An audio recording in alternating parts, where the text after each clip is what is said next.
Hello, soul family far and wide. My name is Cora Flora, and today I feel inspired to do a free-flowing video about anger. Anger is an energy that is very present in my life. Sometimes it masks itself as anxiety, but I'm also now recognizing that it is anger. There is a fire in me that wants change and that wants respect and that wants to reclaim its rightful power. So I admit I'm a student of life. I am learning how to navigate my anger in a healthy and integrity rich way. But I admit I feel so much anger. And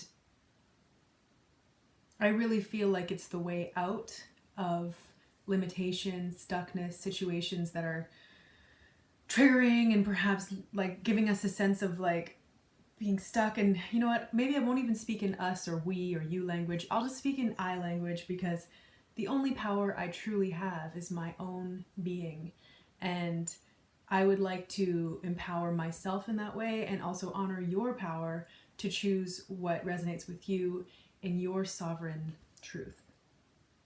So yeah, today I was just feeling anger about my living situation. There's a certain dynamic with a guy who's actually really nice, but his presence in the house keeps triggering me. And by triggering, what I mean is there'll be a certain situation and then it'll activate deep pain that seems like it's from that, but it's actually a way deeper thing coming up to be learned from and healed. So for example, for the last couple of months, I've had instances where his presence in the house and certain things about the house were triggering flashbacks and triggering very, very uncomfortable and painful feelings, physically, emotionally, around being sexually abused. And I did my best to be really careful with it, like to really recognize like, okay, I'm getting triggered right now, and it's not fair for me to just start yelling at him and say, get out of the house, I don't want you here, because logically, the logical adult mind that I have can perceive that, oh, okay, he's not even doing anything wrong, he's just doing his own thing. And it just so happens that certain things about the energetics of the situation and perhaps the house, something on a deep level, is resonating with memories that perhaps I've kept in my subconscious for a long time that are now ready to bubble up and surface and be healed. Because really, that's what it's about. I don't feel like being triggered is a bad thing. I think it's a bad thing when people lash out instead of going in and really learning from it. But for me personally, when I do have the consciousness and capacity to learn from what's coming up, it usually ends up being a gift, even if it's extremely uncomfortable to face at first. It's always worth it.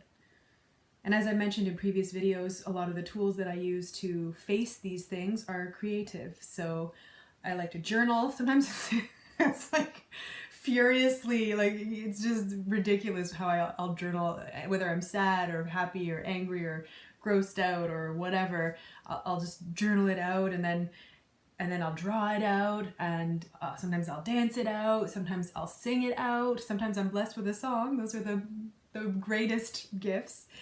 And yeah, and then I'll move it out. Exercise is also a great way to dispel the charge and then see what that inner flame, like see what it's really about.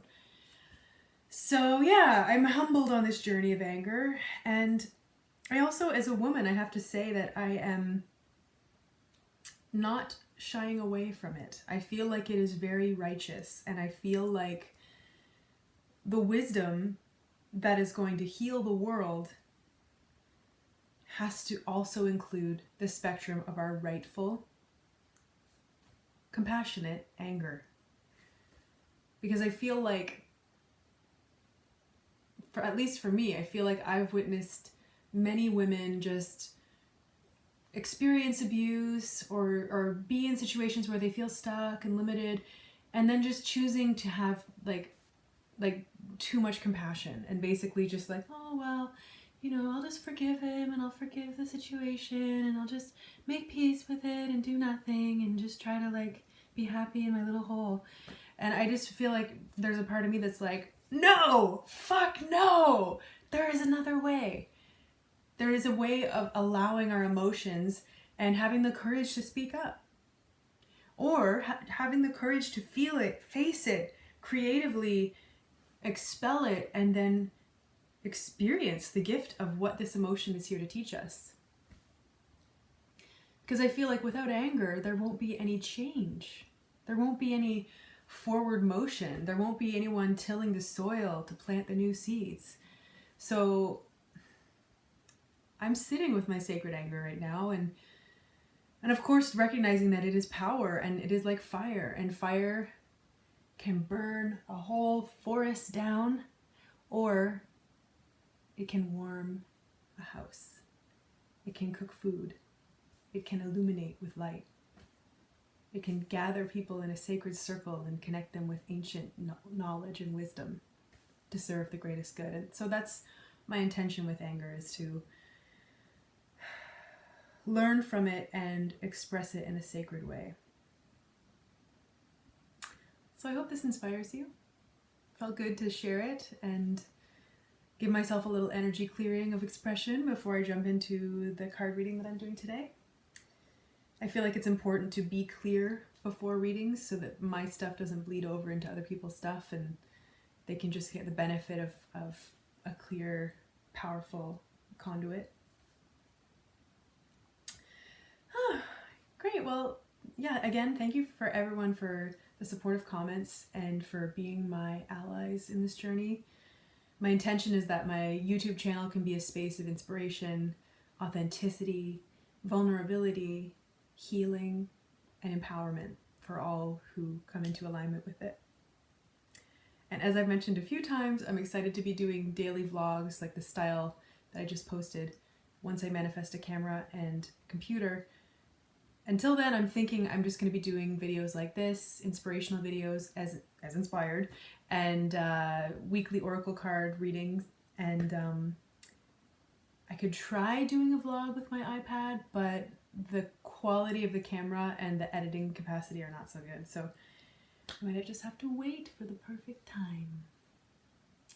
All right, well, thank you. And one more thing is I'm going to leave a link below to a video I watched last night that was about a woman who was raped and the man who raped her, and how they found reconciliation through authentic communication. And it really inspired me and gave me hope about how communication really is the key and that we can heal together. On that note, I'm going to go answer the phone.